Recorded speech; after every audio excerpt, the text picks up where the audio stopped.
Assalamualaikum and good day everyone. Before we begin our discussion, I want you to imagine this situation. You have an exam and you didn't study. Then during the exam, you see your classmates' answers. You feel nervous, pressured, and scared to fail. So, you tell yourself, okay lang naman mag-cheat ngayon kasi kailangan kong pumasa. Now, let me ask you, does that feeling make your action right? Another example, someone lies to their parents because they want to avoid punishment. They say, okay lang magsinungaling basta hindi ako mapagalitan. So again, the question is something right just because you feel it is right? Many people today think that right and wrong depend on feelings or depend on what benefits them. But in ethics, this is a big issue. And that is what we will discuss today. The challenge of subjectivism and egoism. But before we define subjectivism and egoism, let's first understand ethics. Ethics is about determining what is right and wrong, using reasoning, not just feelings. According to the lesson, ethics requires rational thinking, meaning you must explain why something is right, not just say, kasi gusto ko or kasi feel ko. Yun yung ethics. So, what is subjectivism? Subjectivism is the idea that moral judgments depend on personal feelings, emotions, or preferences. In simple term, kung ano ang nararamdaman mo, yun ang tama para sa'yo.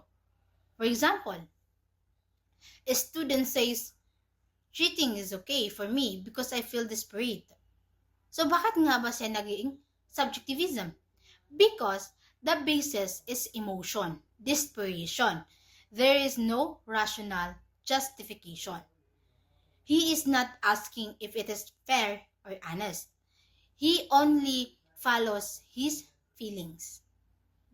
Another example is a person says, para sa akin, okay lang magsinungaling kasi kung makakatulong naman sa akin.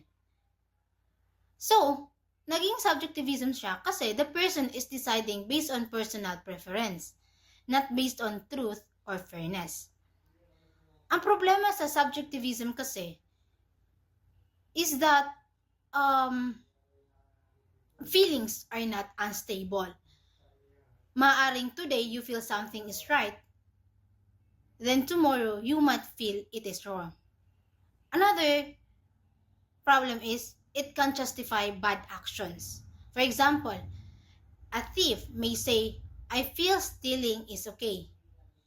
A bully may say, I enjoy hurting others. Does that make their actions right? Of course not. Because the main point of subjectivism is that it is considered a non-ethical standard because it ignores reason, it ignores fairness, it only focuses on personal emotions. That is subjectivism. So now, let's move to egoism. So ano nga ba ang egoism? Egoism is the idea that what is morally right is what benefit yourself. In simple term, kung ano ang makakabuti sa akin, yun ang tama. For example, a student refuses to share notes and says, ayokong tumulong, baka mas mataas pa grade nila kaysa sa akin. So, bakit nga ba naging egoism? Kasi the decision is based on self-benefits. The person ignores others because the goal is personal success, not fairness. Another example is a worker lies to get promoted. He says, okay lang magsinungaling, basta umangat ako. So, naging egoism siya kasi the action is based on personal gain, not on honesty or justice. Ang problema rin naman sa egoism is that it promotes selfishness. Another is it ignores other people's rights. And also, it destroys trust and relationships. That's the egoism. So, imagine if everyone follows egoism, no one will help each other. Everyone will compete unfairly. Society will become chaotic. Walang kooperasyon, walang fairness, walang malasakit. That's the egoism. So, moral relativism, now both subjectivism and egoism are part of moral relativism. According to Harman, 1978, moral standards depends on frameworks, meaning people have different beliefs, cultures, and experiences affect morality. That's the moral relativism. The key ideas of moral relativism is that Harman explained three important ideas.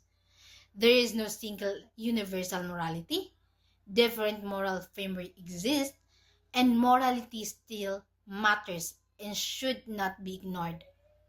And they also have types of moral relativism. That's the cultural relativism, which is the right and wrong depend on culture. In some culture, eating with hands is normal. In other, it is considered rude. Why? Kasi culture shapes what is acceptable. Pangalawa is the subjectivism, which is, it already explained, which is the subjectivism is based on personal feelings. And also the egoism. Egoism also is based on self-interest, which is, I already explained it. So, even if moral relativism accepts differences, it does not mean anything is automatically right.